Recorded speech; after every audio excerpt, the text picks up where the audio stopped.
Hello everyone out there, this is AJ from Late Night Productions, coming with another episode of Subnautica Below Zero. Hopefully this time we don't get frozen, or drown, or get eaten. Anyway, this week I have a guest with me. Say hello. Hi, I'm here again. So, was it the homework mines or real life stuff, dude? Real life stuff, because I do not have school this summer. There's just a lot of things that are happening this summer, mostly like housework and stuff like that. Mm-hmm. And in a couple weeks, I will be gone down to well, I'll be gone down to go help with something that my parents recently just got fully done. Ah. So I'll be down there for about a week for not only a couple days for relaxing, but mostly for helping paint. Just don't get paint on yourself. I hear it's hard to get off. Yeah. Currently, my parents are down there making sure that everything is installed and working. So, like the floor and the AC and whatnot. Plumbing. Yeah. They literally just closed on it. So. Ah, gotcha.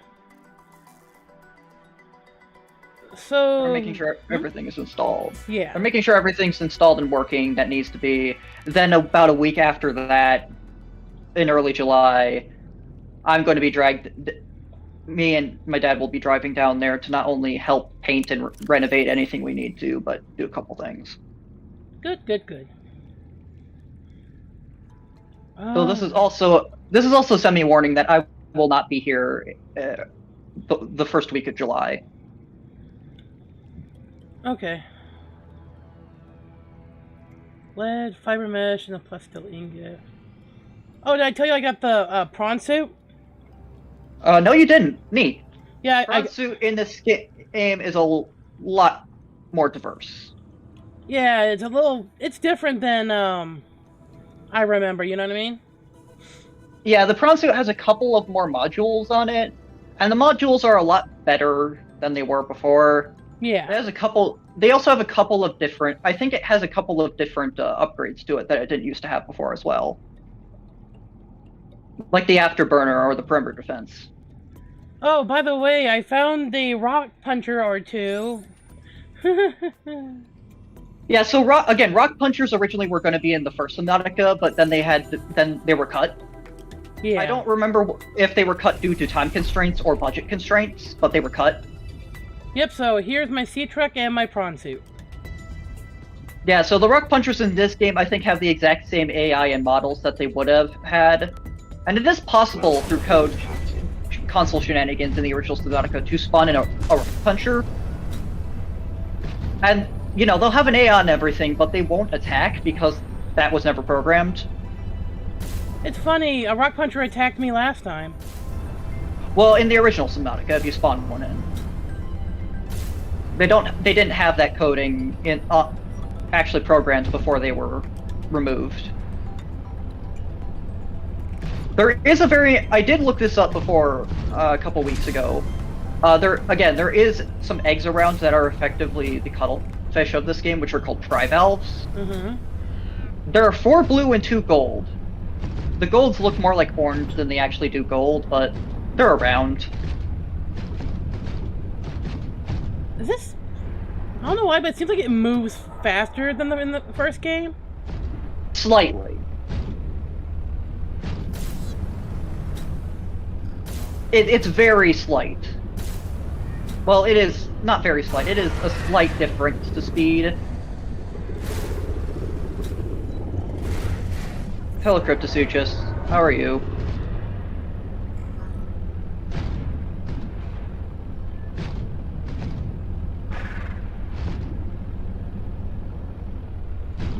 We've pretty much encountered almost every fish in this game at this point, except for trivalves, which you need to hatch, and a couple of fish that are in only very specific areas.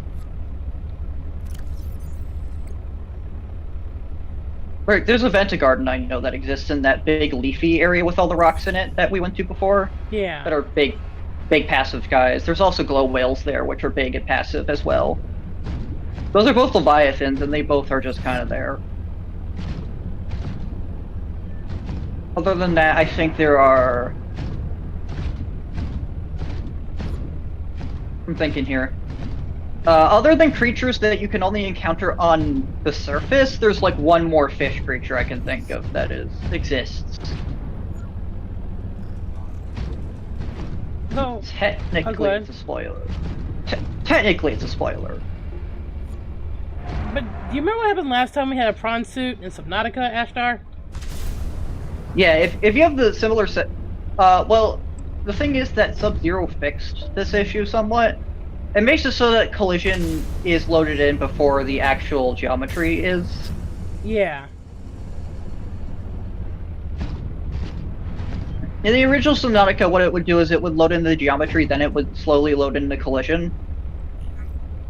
Or the geometry. But if your settings were too low, it wouldn't load in all of the collision properly.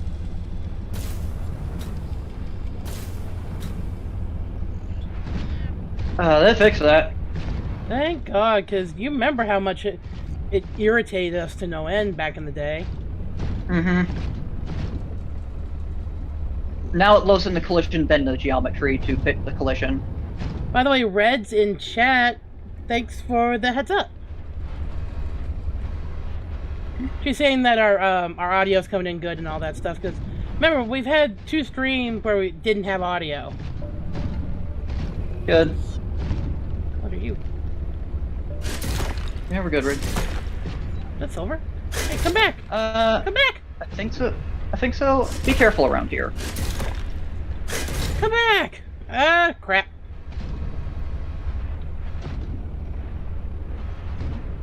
Where'd it go? Problem with the prawn suit is that the pickup arm is very, very weird. Especially if you can't aim. Well, you can aim it. It's just a little slower than like your actual pickup speed, so it is possible for things to just kind of roll and get into weird spots. And because its hitbox is slightly bigger than you are, or at least your grab hitbox is, it is possible for things to roll into certain crevices that it's not. It's just going to keep having its hand hit the geometry before it picks it up. It's rare, but it happened to me in open beta. Well, yeah, open beta. You betaed this game? Yeah. Oh. Of course you did. I did the same thing with the original Subnautica too. Yeah, that's the entire idea of it. It's sort of like a if you've ever seen like one of those claw machines, the entire idea of it sort of made like one of those claws on a claw machine. I just glided all the way down here. Sorry. Hey. Prawn suit was made for not only its ability to go very deep, but also its utility to just have various arm. Yeah. The entire idea is that it was, since it was a versatile vehicle, you could just sort of attach whatever arm modules you needed, go down deep, and then mine or do whatever you needed to and get out. You know, the fun part's gonna be getting back up. You know what I mean? Yeah. Yeah, the prawn suit, while it is bigger than the character's model, it's able to go down a lot deeper than your character is ever going to be able to, even with Rebreather. The prawn suit's max depth is something like 1,200 feet or something stupid like that. I might be thinking of the original game, but it is very stupid about how deep it can go. Okay. Before it starts to have problems. The only issue with the prawn suit is that its vertical mobility isn't the greatest. Tell me about it. I'm starting to get to one of the alien artifacts, but it's like, how do I get to you? You know what I mean? Yeah. Yeah, the prawn suit's main motion for going up is it has like these sort of it's like a moon jets. bounce. Yeah, it has sort of like these jets. I don't know if they're on the bottom of the feet or like somewhere on like the back of where the thigh would be. But they're how you propulse yourself up and glide. they don't have the greatest upward movement compared to other vehicles, which just kind of don't care.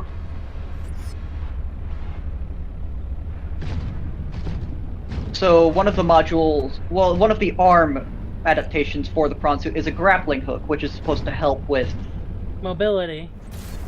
mobility, to help you get up further than your jets would ever allow you to be able to. The thing is, and I'm sorry to interrupt you, Ashtar, I'm sorry. In the original Subnautica, I would try to use the grappling arm, but the way, everything was so laggy and all that. Going up. Yeah, the problem with the grappling arm in the original, AJ here had, was that due to the settings that they had to have on their computer, it was not only super laggy because the entire rope is a single, actual moving model. Mm-hmm. But due to weird collision issues, the grappling hook wouldn't work about like a third of the time. Yep. And it would either pass through the terrain or grab onto the inside of the terrain. I have actually looked back at some of the videos before some of them were removed, and found that you were actually grabbing on the inside of certain geometry, and that's why the grappling hook was just not coming back to you at times. Gotcha.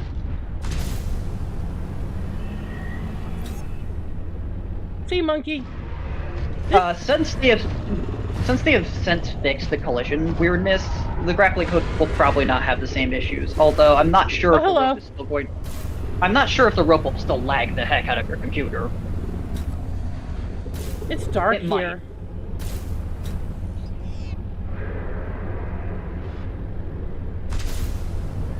Unfortunately, I don't think it's possible to get a prawn arm with a Chalistric tooth on it. Yeah, I think that's something only what's-her-name can do. I can't think of her name right now. Yeah, that's only something she's got on her prawn suit, because that is unique to hers. The closest thing you can get, I think, is like a torpedo for one of your things. In the original game, there were like two types of torpedoes. There was the vortex torpedo, which would literally just suck everything into where it exploded. I'm falling at a fast rate. Oh, peeper. Yes. I'm gonna crash. Despite the fact that the arms aren't really a weapon, you can punch things with them. They do significantly more damage than the knife, but they're a bit slower.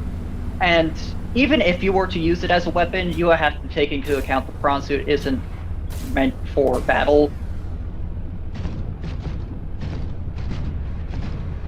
You could probably kill a couple of predators with it, but bigger predators like leviathans or just tankier fauna like Cryptosuchus and whatnot are gonna take a while to punch out.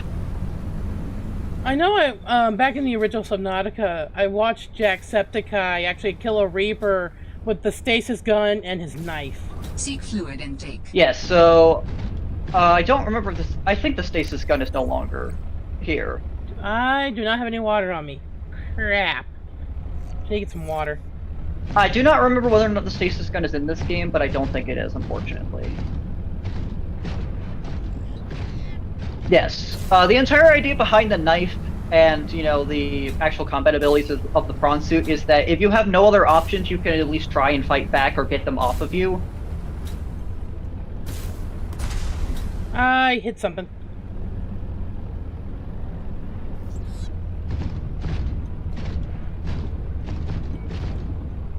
Other vehicles do have their own, proximity things of if something bites your vehicle, it takes some of its power and shocks them, so it makes them go away or stuns them so you can get away. Oh, come on. I'm not this bad. The only vehicle that I know of that has, an actual weapon on it, or can have a weapon on it, is the Cyclops, which can have a torpedo module. But even then, the torpedoes in that module aren't really used for attacking. Battle. They're more used for stalling or defense. Stunning. I think that's enough fish for a while. What do you think, Ashtar? Yeah. I do know that the only torpedo that was used for attack in the original game doesn't exist in this game because the creature that you had to use to make it does not exist in this. In the original Subnautica, there was something called a gas torpedo, which you had to collect gas pods, which spawned from getting too close to a certain creature before they exploded. Well, not the creature, the gas pods. Gastropods. Mm-hmm.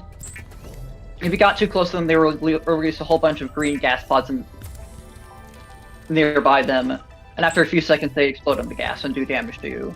If you picked these up before they exploded, you could use them to make gas torpedoes. Which I never did in the original game because I don't think it was worth it. It's not. Torpedoes are quite expensive, and gas pods aren't the easiest thing to farm. But if you do make them, they're the only actual viable weapon because they do a crap ton of damage if you manage to keep things inside of the cloud. And if you load up on enough of them, it is very possible to be able to kill most, if not every creature in the game that you can get your Cyclops into the area of.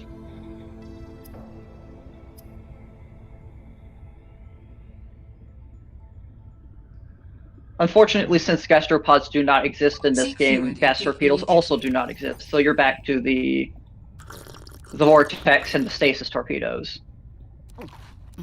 Vortex torpedoes just drag everything nearby where they explode into a singular point, and stasis torpedoes are just a bigger version of the stasis gun's effect.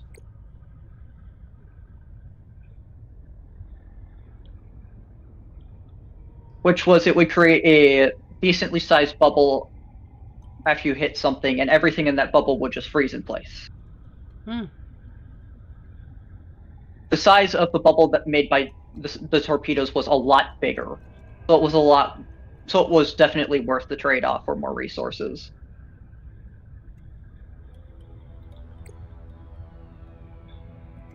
Yeah. Don't mind me, I'm just trying to figure stuff out.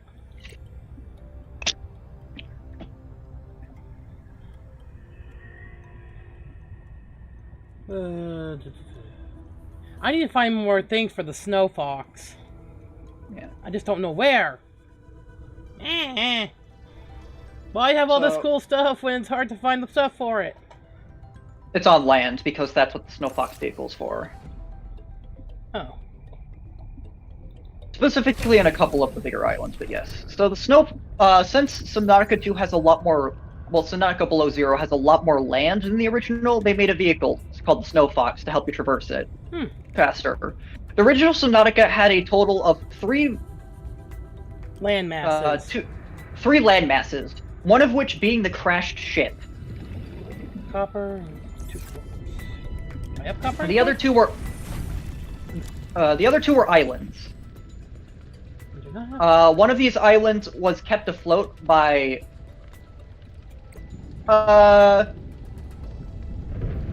sort of rooster. Think of like a mix between. It's a snowmobile of a sort, yeah. That's really the closest thing I can compare it to. It's probably a better seen than described, you know what I mean? Yeah, it's one of those things that if you take a look at it, you'll be able to place it better than if you just try to describe it. And right now I don't have the means. Well, I do probably have the means to get to the surface to probably find the parts. It's just, right now I'm trying to work on other things. Yeah. Like trying to get a fabricator in my new place. Yeah, so since the Snow Fox is a land vehicle, the only place you can really find it is on the big iceberg out here. Like, the smaller icebergs won't tend to have it. Really, all the small icebergs are for panglings or other smaller things like that. There's one piece of copper, I just need one more. That's quartz, that's not diamond. Diamond looks different. Yep.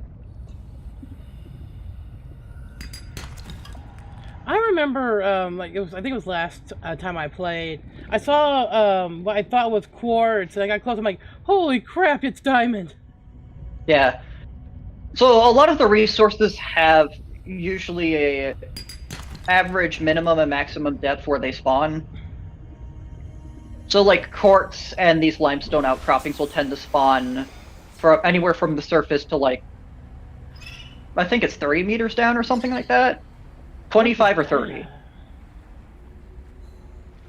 And then after the and then the next tier is like from 31 to 60. Oh my god, you're so and cute! Then it goes. Penguins won't attack me, right? If you take their babies, they will. It's so cute. Yeah, they won't touch you as long as you don't touch the babies. There is a reason to pick up the babies if you really want to, but don't. Don't. Not unless you want the wrath of Mom. Not unless you want the wrath of Mom.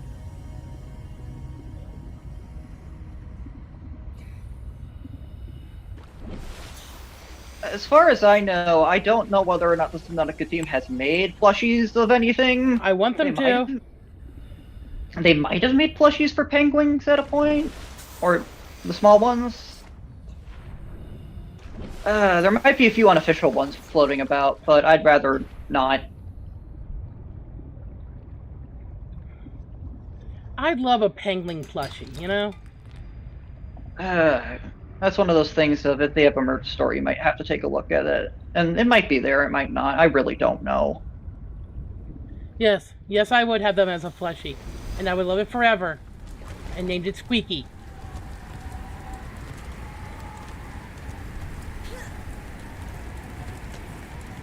Yeah, the main reason why there's not really a lot of merch in the original, or from the original, is because there's not really a lot they can market. Uh-huh. Like, probably the main thing they could probably market, it might be a plushie of a peeper or something like that, because it's the fish on the box art, slash, you know... Oh, he gave me titanium! Such a good sea monkey! Yep. I didn't know they could give me stuff! When'd they change their minds?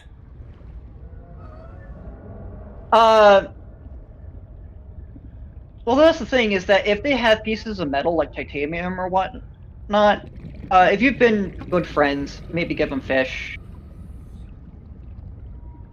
Oh. I'd love a peeper plushie. Speaking of peeper, one just flew across my screen. Yeah, distinctly the peepers in Subnautica 1 and this Subnautica are different. The peepers in this one are lighter blue and have different fins. They're the Arctic variety. Mm-hmm. The original peepers' side fins. I don't remember the actual scientific name for them off the top of my head, unfortunately. I'm hopping on ice. Are longer. They're more pronounced on the Arctics. Boosh. That was so cool.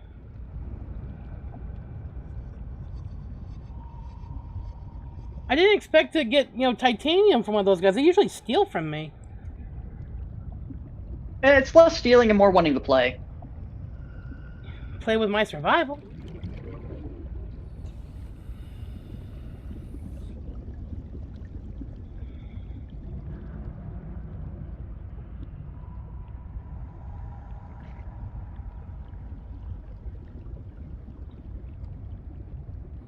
Yeah, like that giant stingray that you saw was the Arctic ray that you missed.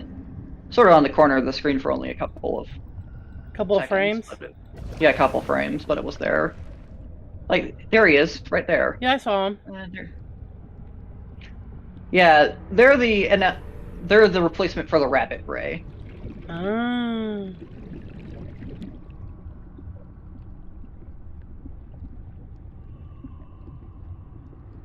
Thing about Subnautica that is the game doesn't use the creatures of the world to kill you a lot. It will here and there, but the main thing that will hurt you is hunger and thirst. And bombfish. Speaking of bombfish.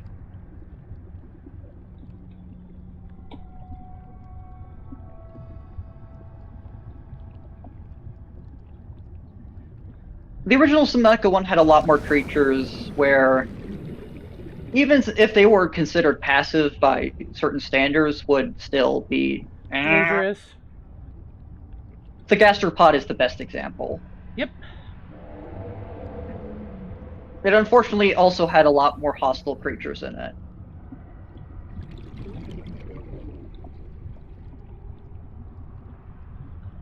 There was the sand shark, which was replaced by the brute shark. The stalker, which was replaced by the pinnacarid.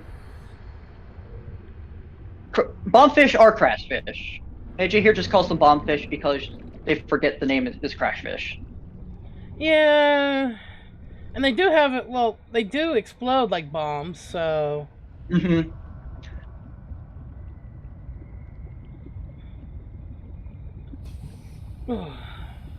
They have the exact same behavior, although I think they are slightly slower than they were in the original. I didn't take time to actually measure their speed there, Ashtar. Yeah. In the original game, crashfish have, I think, a wider radius before they start, slightly less wide radius before they start to chase after you, and are very quick. Unless you have a sea glide on you, you're not going to escape them. It seems in this game that as long as you're fast enough with swimming in one direction, that you can sometimes outswim them.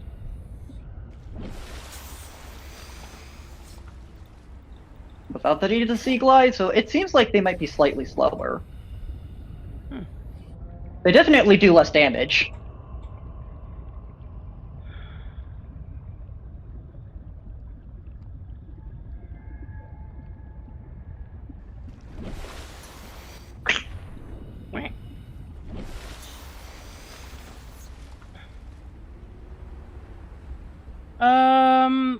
Ashtar, do you see a problem with this picture when it shows up?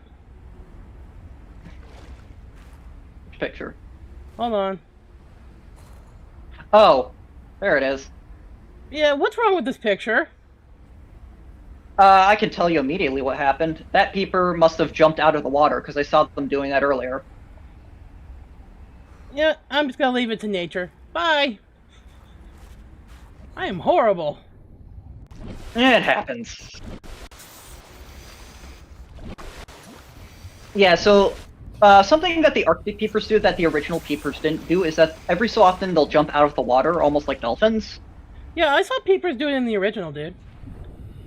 Oh, they do? Never mind. I just never saw them do that a lot, because you don't go to the surface a lot in the original. And if you do, it's never in places where there are peepers. Oh, dude! At least... Just wait about 30 seconds, you'll see it. That's pretty! Yep. You're in the north. So we get an aurora. Well, this means that... Aurora. Well, Yep. This also means that the planet has a magnetosphere. In terms that I can understand? The planet has a magnetic sphere, Oh. literally.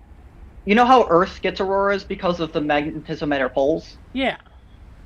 It's like that.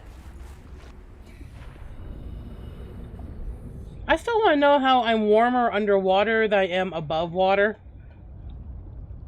Because above water, well, it's this weird sort of video game thing.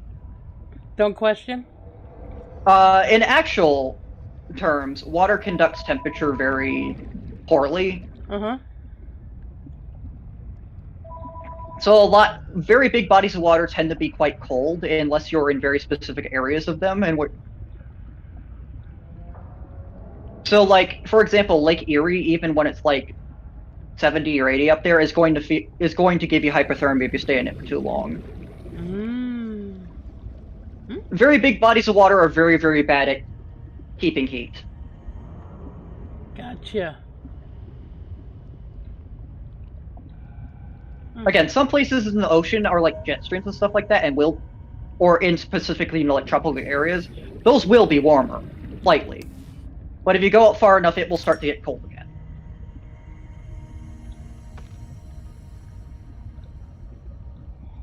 Like, even in Hawaii and Florida, if you go out offshore far enough, it will start to get cold.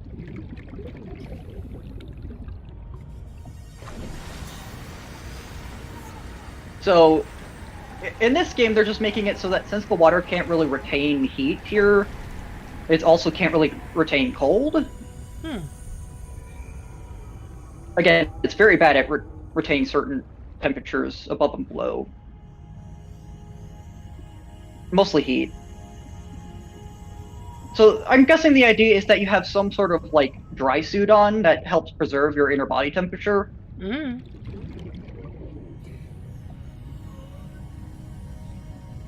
So dark, I can't see. And the entire idea behind why you start losing temperature when you go up is because the dry suit / wetsuits, or the heck you're wearing, that's supposed to help regulate your temperature under the water, can't do so above the water as well. Water.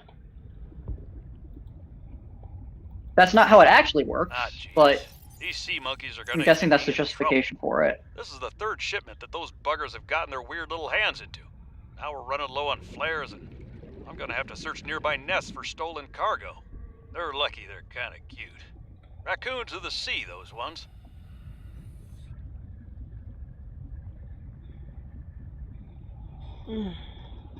Oh great, there's ice. Oh boy. Raccoons of the sea.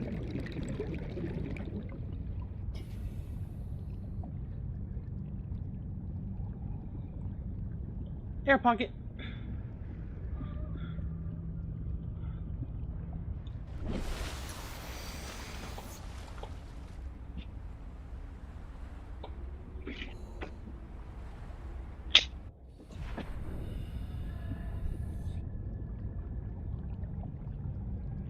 Yeah. I think it's supposed to be a dry suit.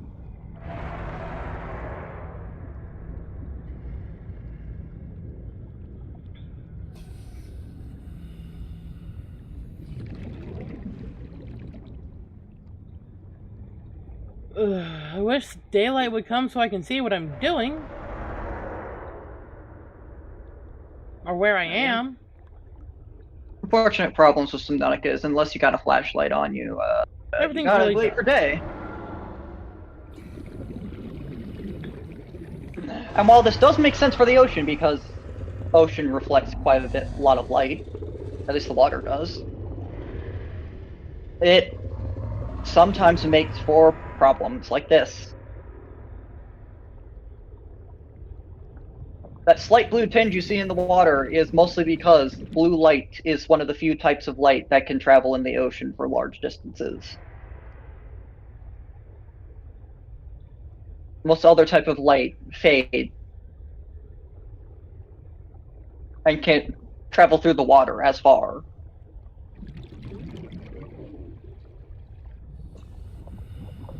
In fact, I believe red light is the one that travels the least far.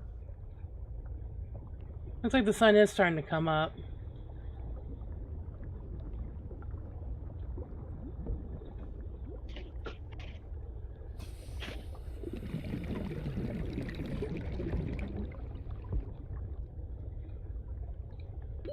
Warning. 30 seconds of oxygen remaining. Got some food in your pack you could probably eat. Well, first let me get to the surface.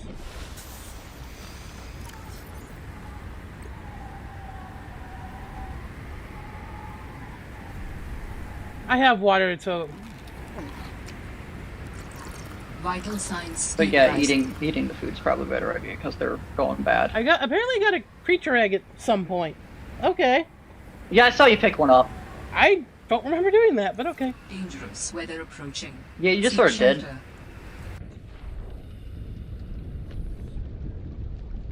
You can keep it if you want. I might just put it in storage. We can always hatch it later if you really want to. Yeah. Trying to find the entrance for this artifact, but it's like, I can't find it. Yeah. the one gripe I will have about this game is that it doesn't have like a mini map or anything you can really look at. Like the next closest thing you get is beacons. Mm-hmm.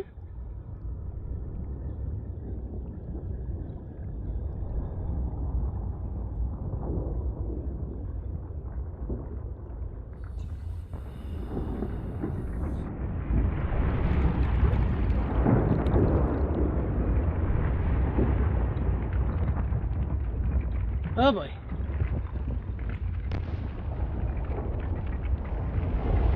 Oh, that's what it is.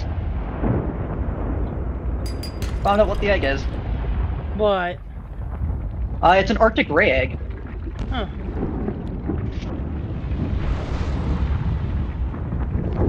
They don't take very long to incubate at all. 1 day incubation period.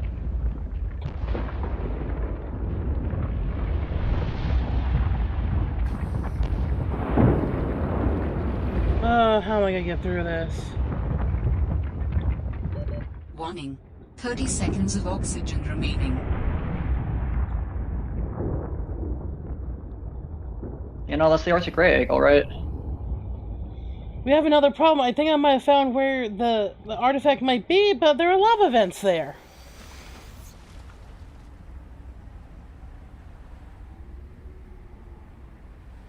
I'll come back to that.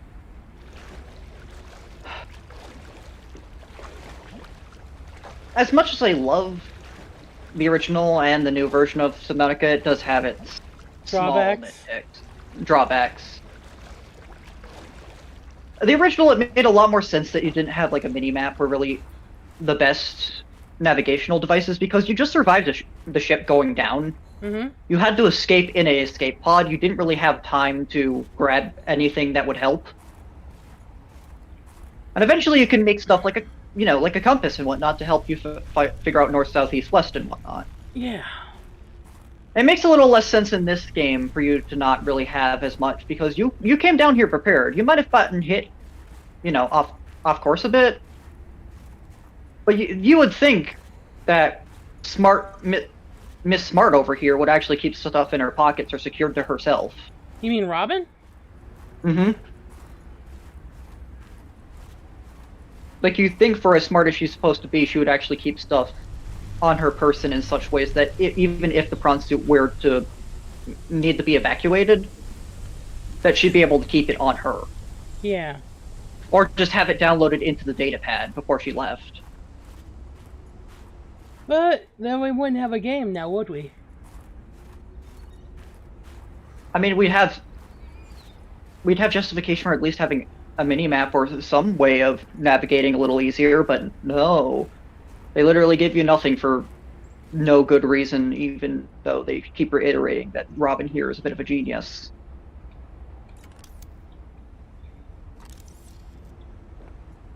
Someone's probably made a mod of some sort that you can download that helps with direction and map purposes, but in-game, the best you can get is a compass.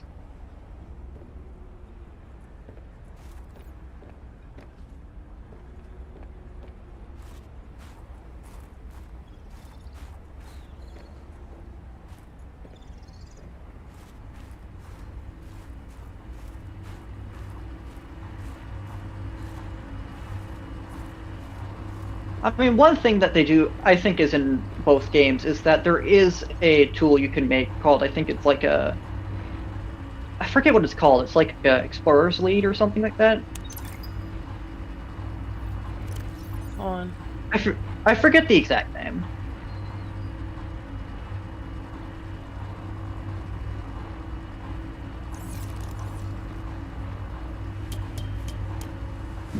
Oh, let's get stuff here. If there's anything really up here. Mm-hmm.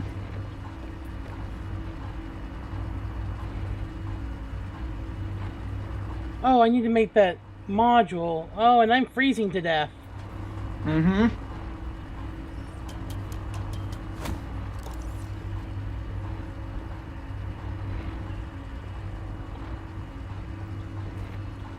But yeah, a lot of the reason Power Subnautica maintenance 1 on. was the way it was is because Okay, of this time the Faceless birds have really character done got it. into an I extreme don't know what amount they've of been eating, but it's corrosive well, when it comes out the other end. bad. I'm gonna need to rewire. I'm short an element to fabricate the right cable. I remember seeing some when I did that dive to the old ship. I'm gonna go out there and see if I can get some more. That should fix it. Maintenance status in progress.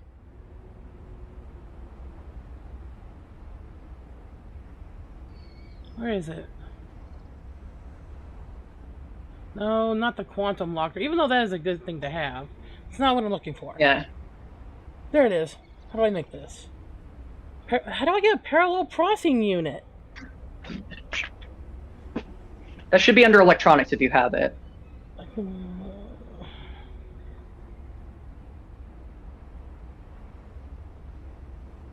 This might be one of those things that is locked to certain things. Hang on. Doo-doo-doo. Well, now I'm hiding inside of a house, kind of.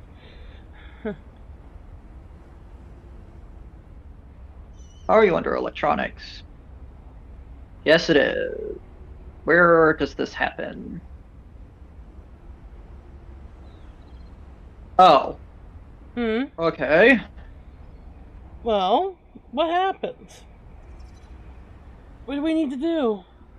The blueprint source is from fragments. Where do we find the fragments? Well, he said something about an old ship. I'm gonna need to make a laser cutter.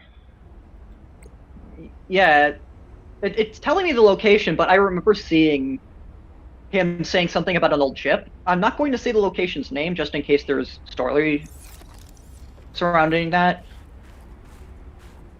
He probably means What the I'm- Mercury 2 ship. Yes.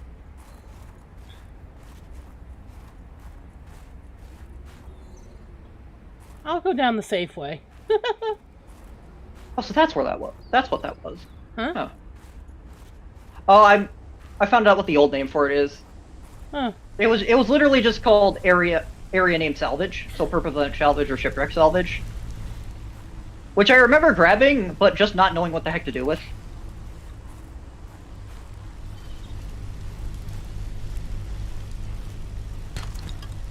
Oh right, the old story. Never mind.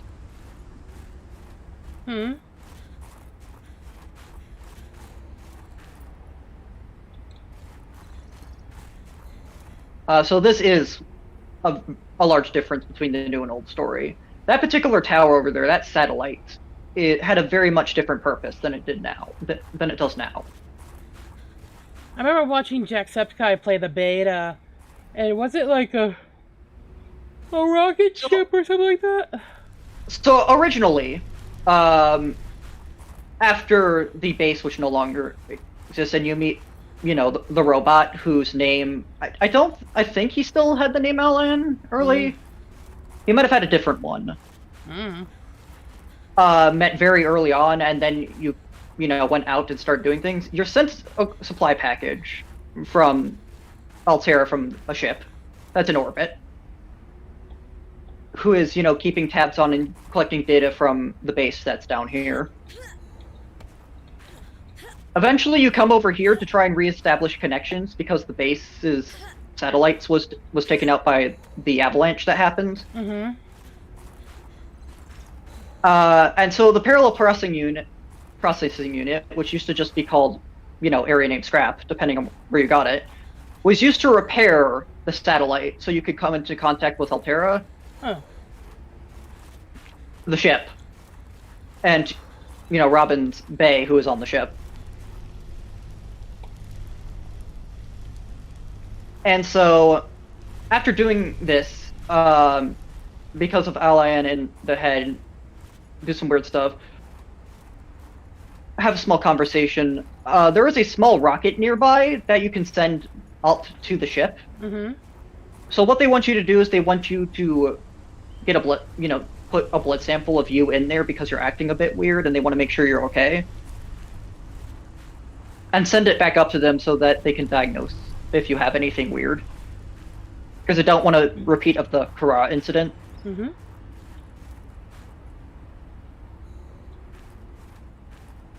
And so you had to go grab some parts from, I don't remember where, to repair the ship and falsify data to send back. Oh. Let's breathe. Like, I think... I don't know where the story would have gone after that. I never saw that particular story arc finish, and I don't know if it ever properly was. As far as I remember, the story that was there pretty much ended as soon as you repaired the ship, because there was the thing for the, blood sample shenanigans and all that hadn't been, written out and programmed. Yeah. Excuse me, by the way. So, attempting to activate the ship would just give you a small message. So, would give you a small message that said this isn't ready yet. Mm. Some in-game message from the developers like, this isn't ready yet. And up until I stopped playing, that's where it ended.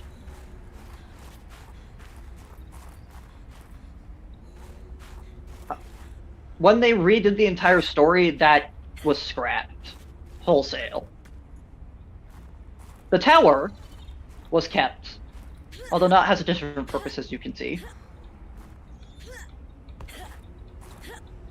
But I do not know what happened to the rocket. It might still be around somewhere, they just might have just put it somewhere else. Oh, come on, there's stuff up there and I want it! How do I get up there?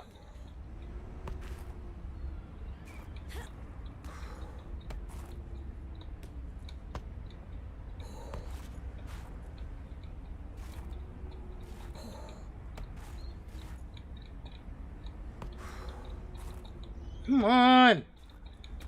There is stuff up there, and how do I get to it? It looks like you come in there from a cave. I gotta get warm. Oh god, everything's changing design. But yeah, for the most part, that's where the original story ended. It was left on a not a cliffhanger, but more of it stopped after you repaired the rocket to send stuff to Altera. Mm-hmm. And last I stopped playing, they had implemented the thing to, get blood sample and whatnot. Mm-hmm. And it was sort of implied that you would have the option to either send, your actual blood sample up to Altera or falsify the data like LIN wanted you to and then send it up. Although, I never saw any implementation of LIN helping you falsify the data. There was implementation of some sort of, injector for the blood purposes, but it didn't work. It was just sort of like a placeholder item. Mm-hmm. It actually was using an old model for a thing that used to be in the original Subnautica that they had to remove for time constraints and weird coding purposes. Mm-hmm. Sorry, I was stretching. Called the injector. They pretty much just remodeled that a bit. But all it was a placeholder item. Didn't have a proper item icon and was just a question mark. Its model was just the injector. And you couldn't really do anything with it.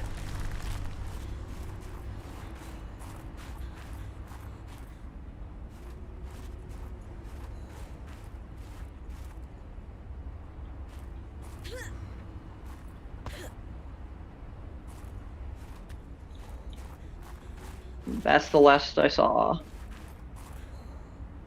And that's the way the cookie crumbles. Yep, and then one of the last major updates they did was one of the major updates they did was completely revamp the story. I think it's because they didn't like the way it was really going. Yeah. I think the developers in a couple of interviews said that they didn't really particularly like how they had structured the story or that.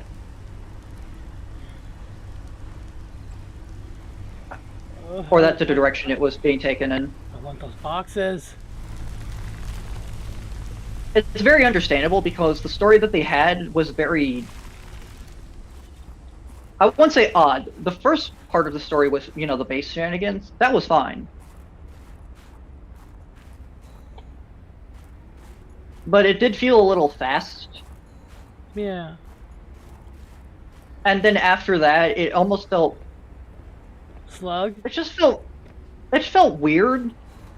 Like, it didn't feel quite right that the rest of the story was just, like, it's very understandable that Robin wants to recontact Altera to get back on the ship and just leave. But it felt very weird that... it almost Ashtar, repetitive to make you just... has it always been there? What? Hold on, it'll show up about 30 seconds.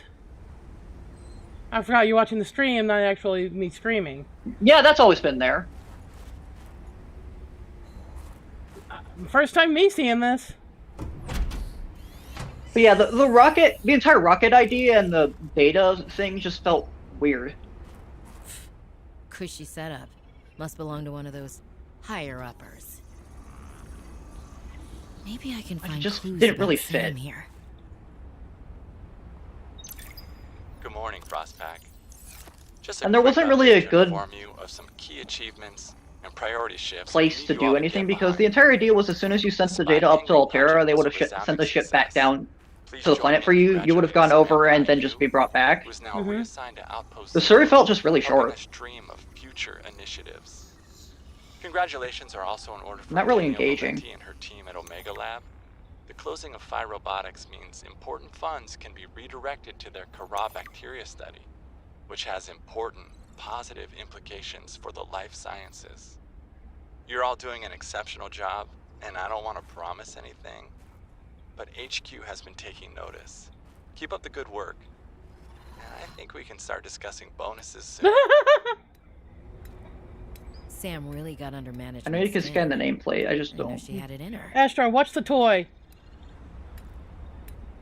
Hey. You know what that's supposed to be, right? Newton's Cradle, yeah. Executive toy is actually what it's called. Really? Yep. It is a no strings attached Newton's Cradle.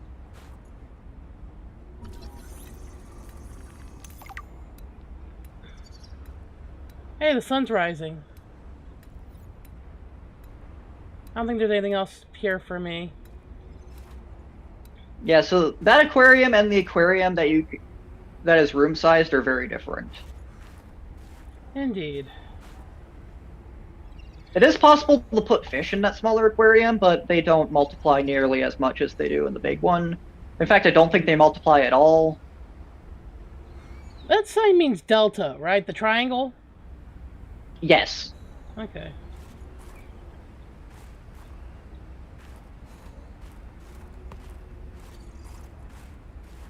Alpha, Beta, Charlie, Delta, Epsilon, Foxtrot.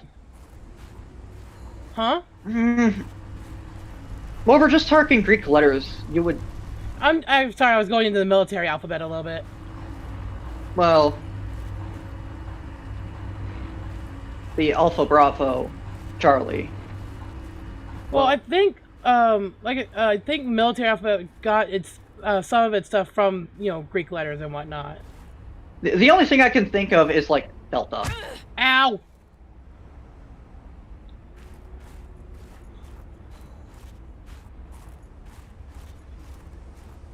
Foxtrot. The only reason I know military alphabet is because my dad used to be a Marine, and sometimes I would hear him talk, using those letters. I'm like, what does that mean? And like, take the first letter and you'll get it. I'm like, oh. Mm-hmm. So yeah, Dad, Marine Corps. My grandfather was Marine Corps. I think my great grandfather was Army. So I have military in my blood. The only person I know of that was in the military in my family would be my dad's dad. Your grandfather. Yes. He was stationed in Egypt during the Second World War, Huh. near the end. I forget exactly where he was stationed, but I know he was guarding a particular on guard detail for a particular place. Like mostly he and whoever he was with sent there was meant to sort of just keep an eye on things down where he was stationed. Gotcha. And he wasn't there for too long. Although he warned me to never have Egyptian beer.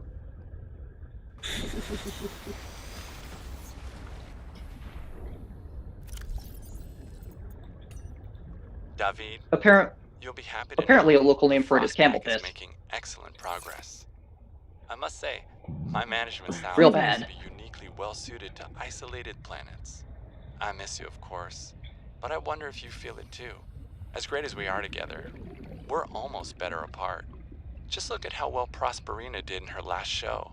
I'm sorry I couldn't be there to see it, but I'm sure if I'd been around, I'd only have made her nervous. Once this mission is over, I'll come home for a few good months.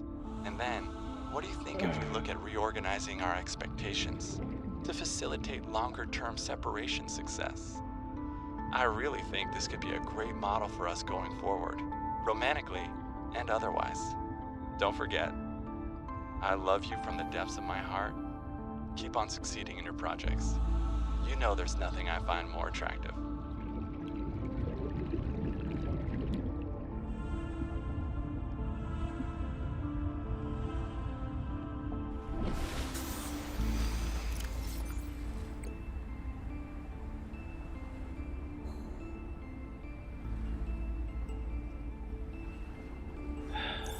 And I don't remember where to find diamonds. I don't remember.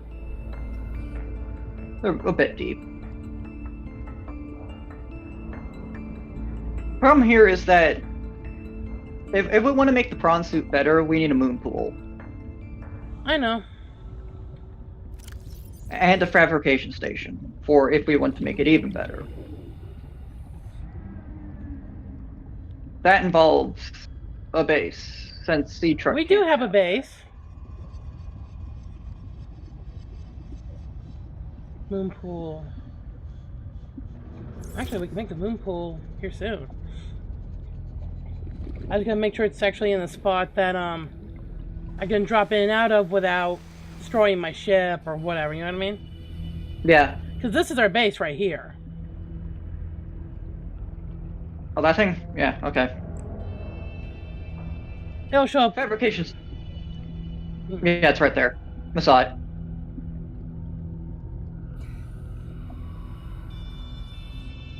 But yeah, fabrication station's probably a good idea for purposes of upgrading stuff, if we can, without diamonds and whatnot. Or until we get diamonds. I said without. You do not trust Or until we get. No, neither do you. But your sister was Altera. And then My there's sister the was my problem sister. of a good place for a moon She pool, worked but it's for fine. Altera. My people do not perceive a difference. We are what we work for. Well, Sam wasn't. I should have guessed Altera would find a way to clip Sam's wings, like I knew they'd do to mine. I tried to warn her, and she was stubborn, just like me. Ever since I was a kid, I always wanted to be so different from her. Scrappier, faster, way less play by the rules. Was Sam working in the best interest of Altera? Yes, but they definitely didn't think so. We believe that individuals may operate in the best interest of the collective or against the best interest of the collective. There is no in-between to us. So you always saw eye to eye on absolutely everything with your network? I sense there's more to this story. And more to your sister's story as well. That's fine. Change the subject. We'll come back to it later.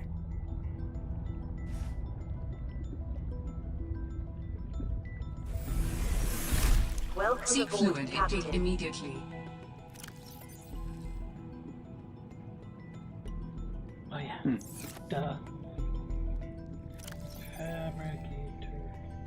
Fabricator.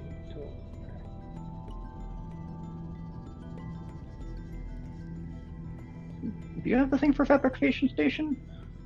I have I think I have the thing for the modification. I'm just looking for. I know I have it. I just might need to slow down my scrolling a little bit. There it is. Okay. Actually, I have everything to make a fabricator right now, so let's do that real quick. Yeah, they're relatively cheap.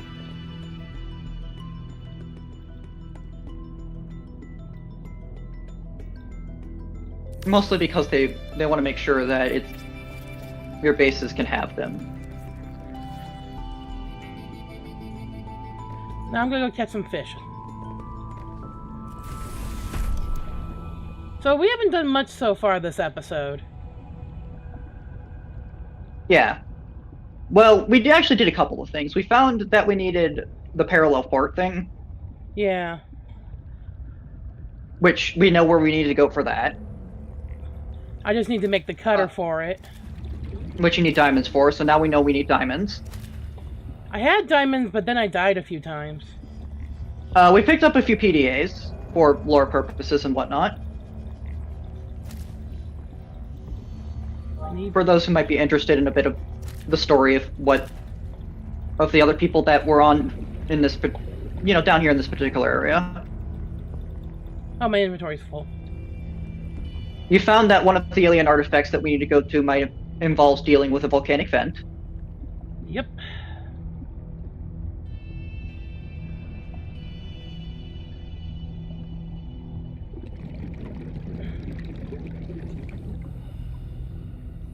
I mean, you also just installed a fabricator in your base. So we've done some stuff, but not a lot of stuff. Yeah. For the most part, progress-wise, other than having a solid base and installing a fabricator in it, you know that one of the alien artifacts we need heat resistance to get to, and we know we need diamonds for later purposes. It's like 9/10 of this game is just getting food and water. That's the point.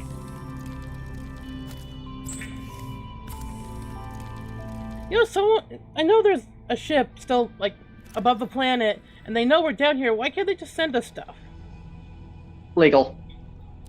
So the entire idea behind why Sam sent Robin that care package is that the main reason why Sam sent only one is because it's sort of like a gift from me to you sort of idea of I'm doing this under their nose. Yeah. Altera are not good people. We didn't learn that in the first game? Yeah. Oh, I can make this now, but I'm gonna need to make another, I think, solar panel to compensate. Yeah, so the idea is that in the first game, Altera is mostly quiet. Altera really doesn't exist in the first game too much. There's a couple points here and here where it's kind of hinted that Altera aren't the greatest people. By the time you read a lot of the PDAs on, like, the Aurora or a couple other story beat stuff, including, any story at the end, you kind of realize that Altera are not great people. This game definitely hammers it home a lot better, where Robin is explaining why she left.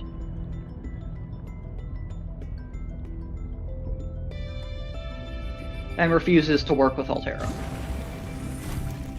Didn't they, like... Isn't it implied they killed her sister or something like that?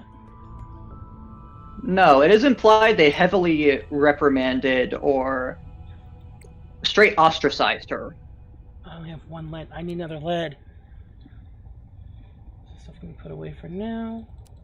Like, they might have killed her, but I feel like Altera, as a corporation, would have instead just dragged her name through the mud. Yeah. I'm not entirely sure of the implications of clipped her wings, but I feel like that mostly means that they made it so that she can never... It's hard for her to do stuff. It's harder for her to do anything not involved with them. And since she's no longer involved with them, they pretty much made it impossible for her to do anything other than just kind of sit there in a hell of her own making.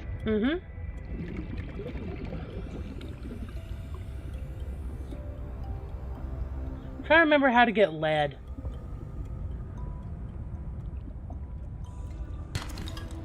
That's titanium. Yeah. Yeah, Altera is very much evil corporation. I remember at the end of the first Subnautica, like after the end credits, we're like, "Welcome back to Earth. You can only dock if you pay us your fine of..." I don't remember how much it was.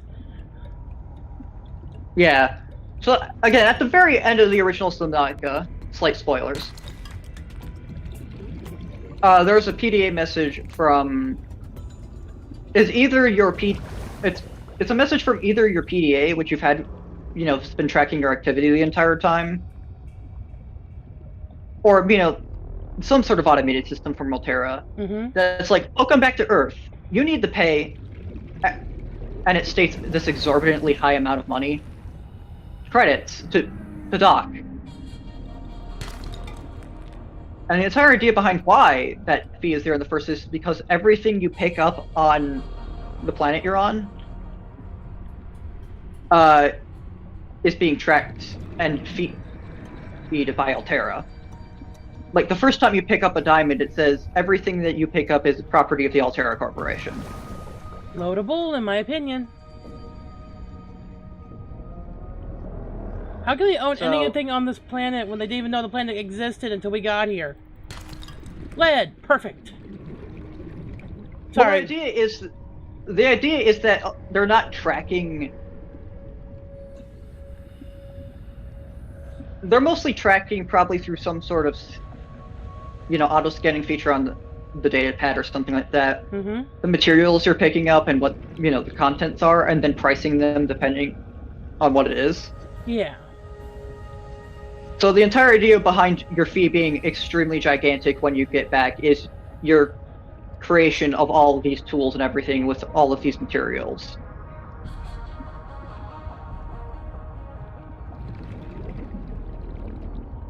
I don't know if anybody has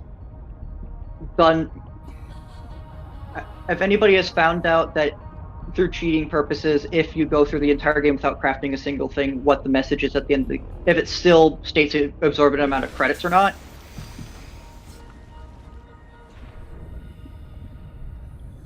I don't know if that amount changes depending on how much stuff you actually used while you were there or whatnot. But I feel that it might be just a set amount. I mean, you can always Google it while we're, you know, doing this. I could, but I feel like in my heart it's a set amount. Now I gotta find a place to put this moon pool where I'm not, you know, knocking into stuff and whatnot, you know what I mean? Yeah, the problem with bases.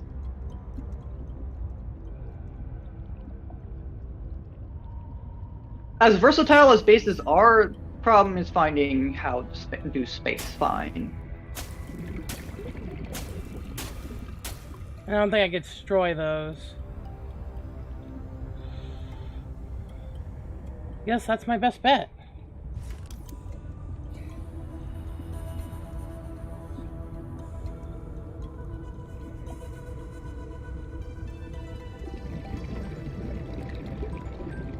Yeah. It's also kind of weirdly restrictive with what it allows you to do.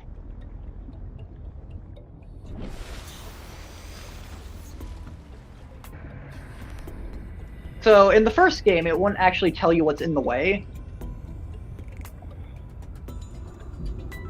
It would just give you a red, you know, it would just pop up red like it is right now and not tell you what the problem is. It would just keep telling you, there's something in the way here.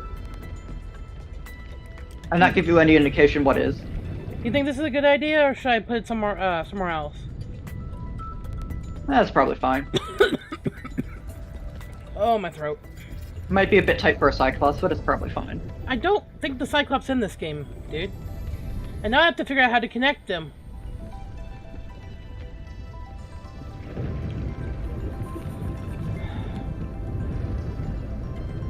And here's the fun part.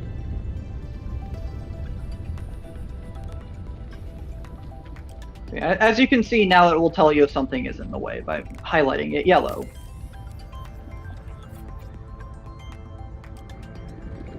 Thank the stars.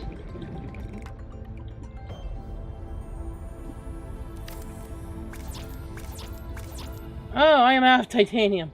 Let me go get some more from my storage thing.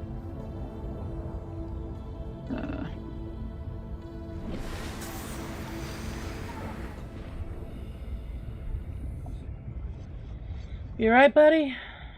Yeah, I'm alright.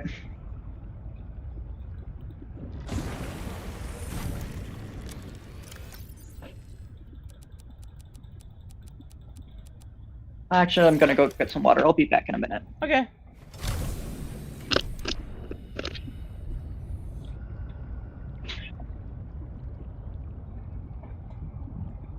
Excuse me.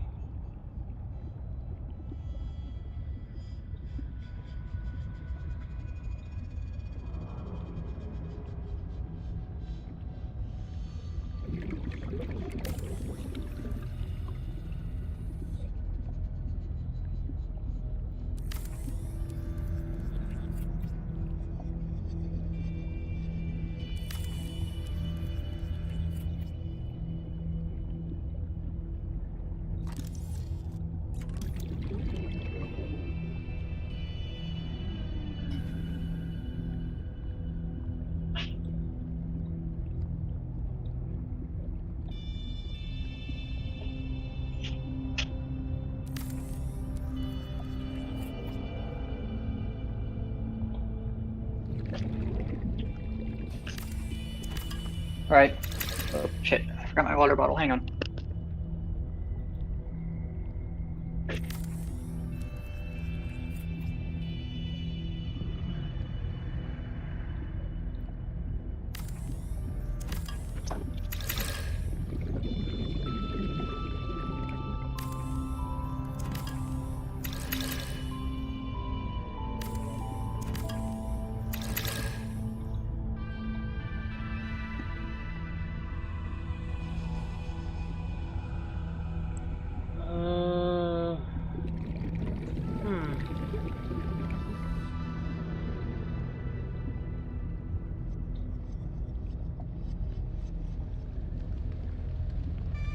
God, you need to be a space engineer, I swear.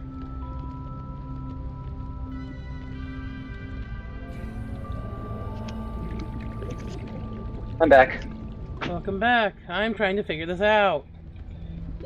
Oxygen. There should be a down one, isn't there? There is. I'm just trying, like I said, trying to figure this out. There should be a down corridor. My problem is I can't really connect it down. Oh, wait! My problem is it doesn't give me enough room, you know what I mean? Hmm.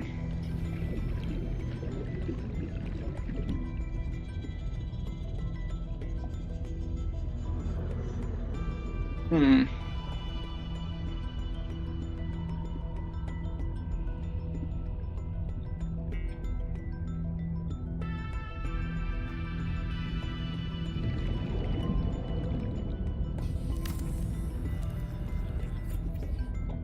Yeah, the placement stuff is a bit wonky. Always. That's one thing I will bash on the game for a little bit, is that the placement for this stuff is a bit ugh.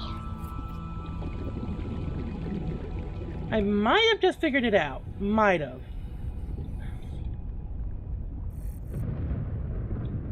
Come on.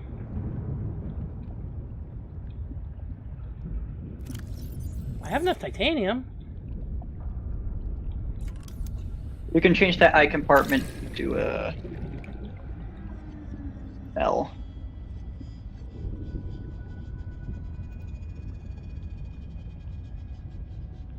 Okay, it won't connect there.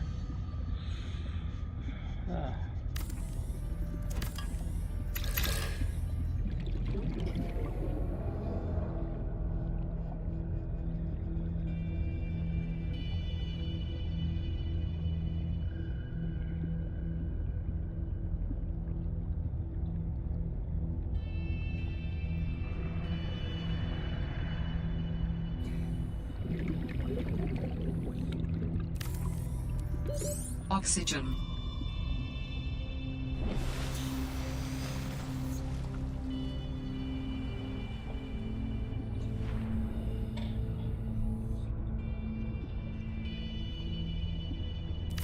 It's gonna put it at a really weird angle. It's fine.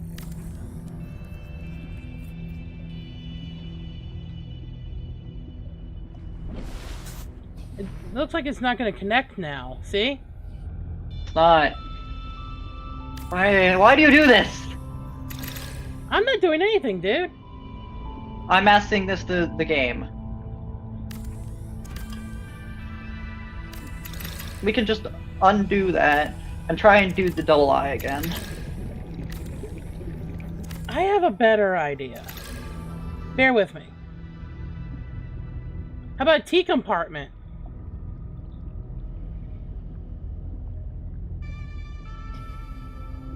That might work.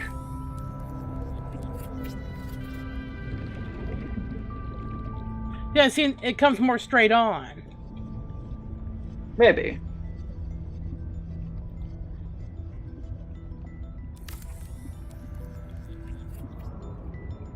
Still a bit lopsided.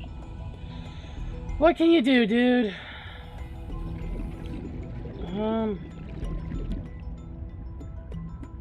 Why is it lopsided? Maybe because the thing is lopsided to begin with? Maybe.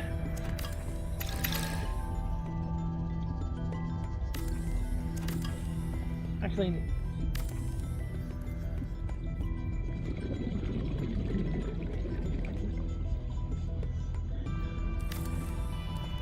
We're not rocket science, and we don't pretend to be. Huh, Ashtar? No, it's just this game is weird.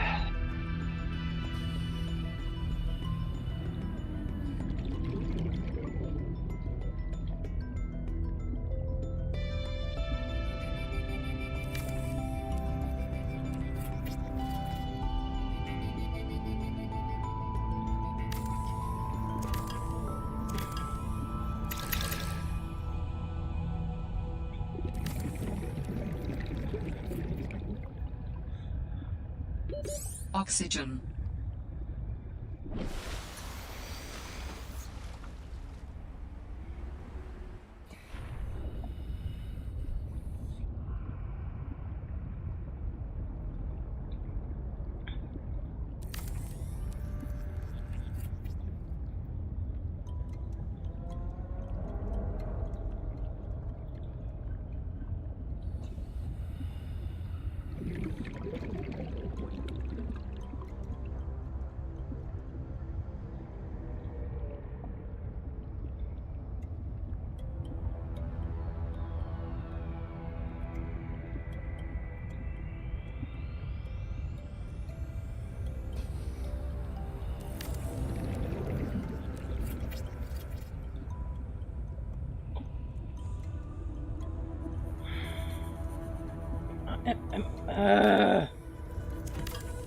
Yeah, I think the way you install the movement pool is just not going to allow this to happen.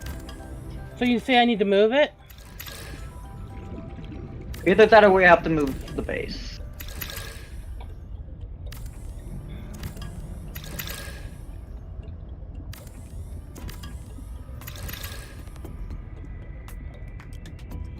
I had this problem quite a lot in the original Subnautica, where I would build something like a moon pool off to the side because I couldn't find good room for it. And then when I would try to desperately connect it, it just wouldn't.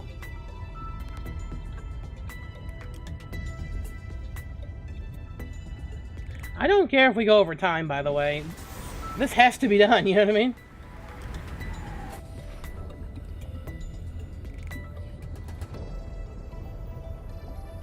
Yeah, but I would very much like to get to my own thing today.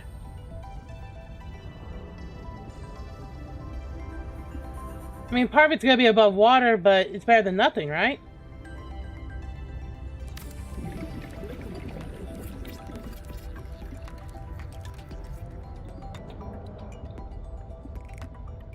Make sure you're lined up with the...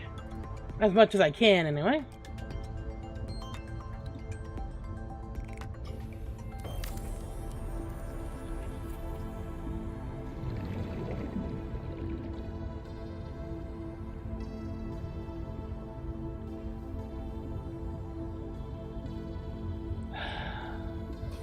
Hate plant life.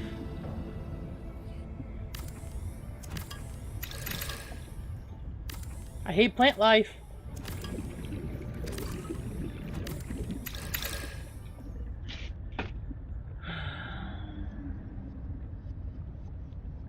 Yeah, you did not pick the best place for your multi-purpose room.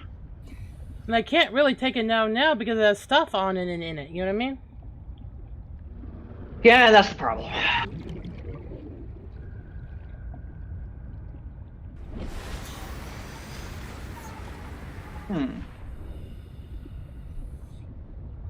Over there might work. There's not a lot of plant life over that direction.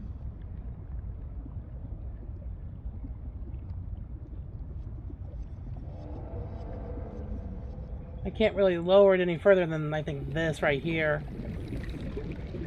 But it's a little bit closer than my base.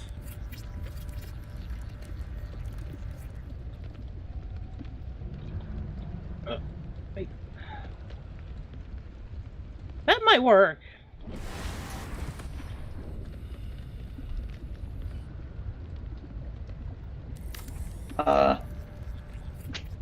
Might.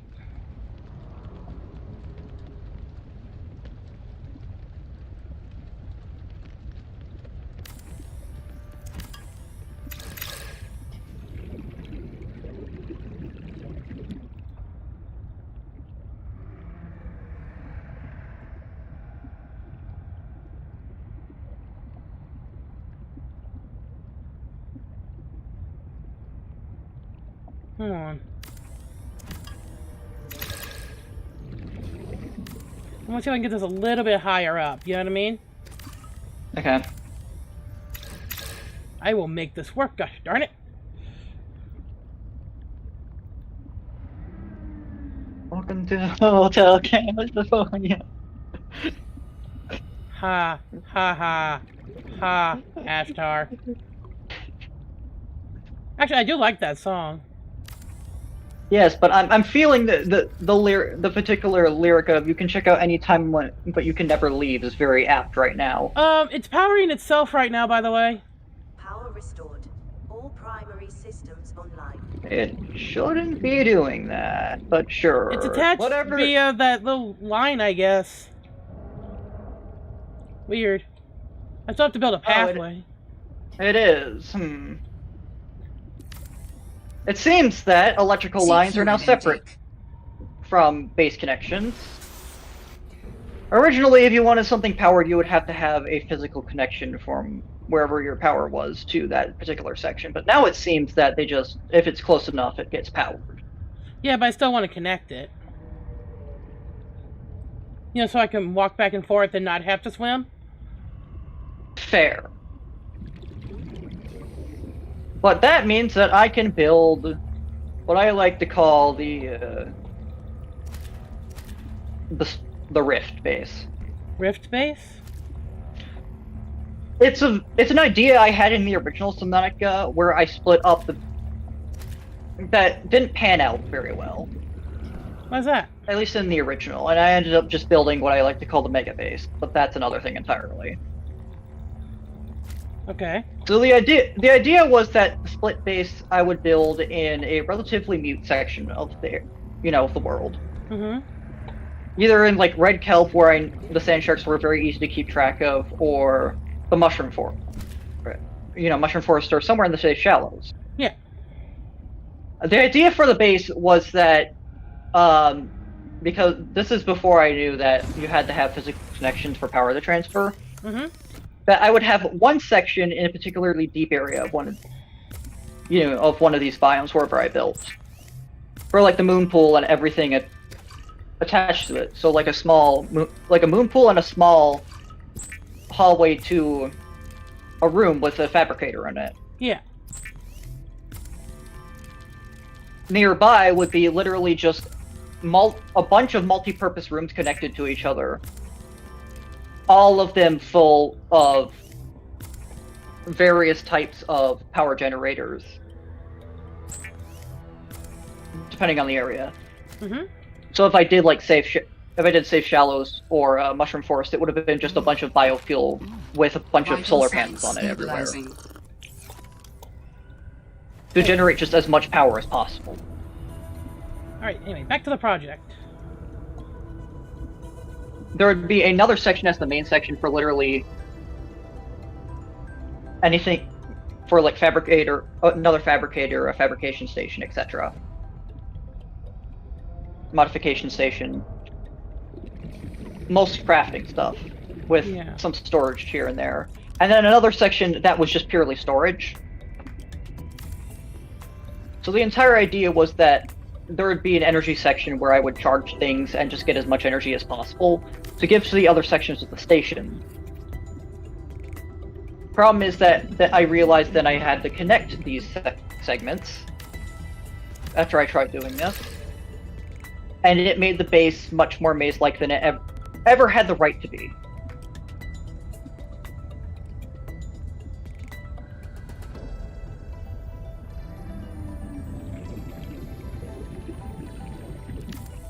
It was also hell on the integrity.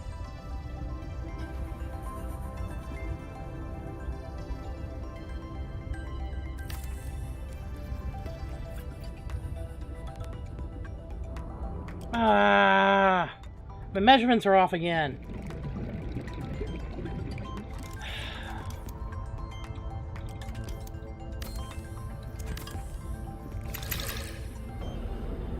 Both connected. I think. Maybe? No.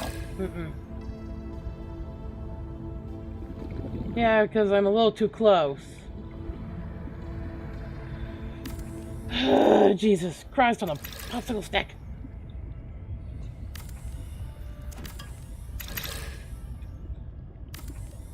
Isn't this fun? But yeah, the rift base didn't pan out.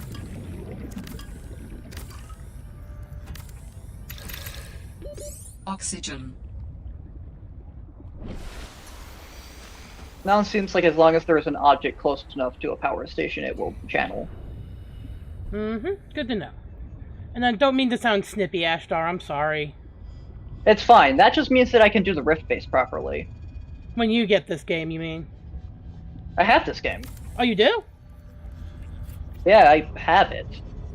Alright, I'm going to stand right here. I had to physically buy it back in its early day, like the open beta. Gotcha. My lovely girlfriend, Rooster, got this for me. It was the same for the original Subnautica as well. Like, back in open beta, I still had to buy it.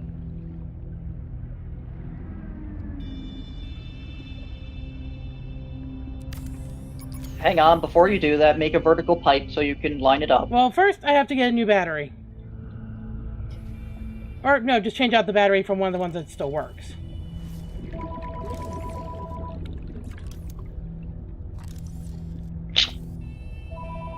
But yes, the rift base will live. Oh wait, I have a full charge battery. Yep. The entire point of the rift base is literally function over form.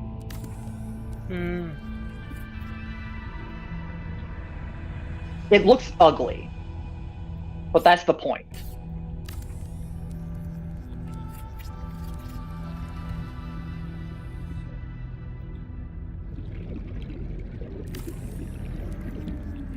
It's meant to solely be for functionality. Ashtar, I think we did it! I just need to get a, ladder up in there.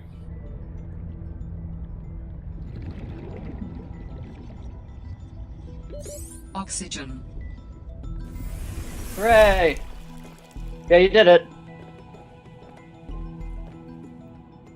Ladder.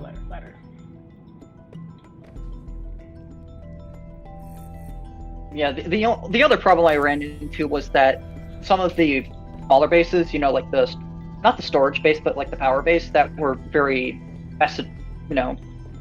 aesthetic, almost. We made a moon pool! Hooray. That took way too long! Yeah, because the crafting, the building in this game is very weird. I'm gonna put It another power thing on top of my building real quick. At least I think Yeah. I have enough to do that. This game shows that you have a big area of being able to build and everything, and have a lot of creativity with it, but it's almost more restrictive. I need another piece of quartz.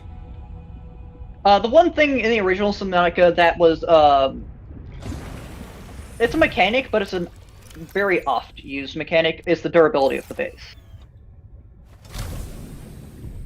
So, in the original Subnautica, the durability of the base only really mattered if it hit negatives, or if you were in particularly deep areas, where every so often if your durability wasn't high enough for how deep you were, or if it was in the negatives, you would every so often get, like, leaks. Yep, I remember You'd that. have to patch up with a repair device before it flooded the base and shut off power, or did other things. There are ways by reinforcing the base with special walls, or putting bulkheads inside of the hallways of the base, not only help stop flooding purposes, but give it a bunch of durability. I don't know if you can originally put this your also sea had a- truck in the moon pool. I don't think you. I don't know if you Probably. can. I don't know if you can. Well, it has upgrade modules, so you probably can. Hold on, I'm gonna check.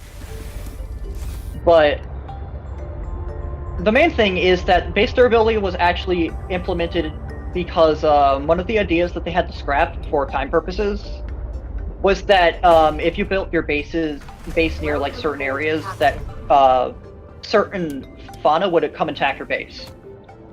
Well, Ashtar, you were right. So Yeah, like but if you it's built it, massively draining my battery. but yeah, the idea was that if you built it in like the red kelp zone, that every so often you would have to come back and sort of like defend and repair your base because of attacks. Specifically in certain areas, they would have the big fish attack the base, but then that never got implemented for one reason or another.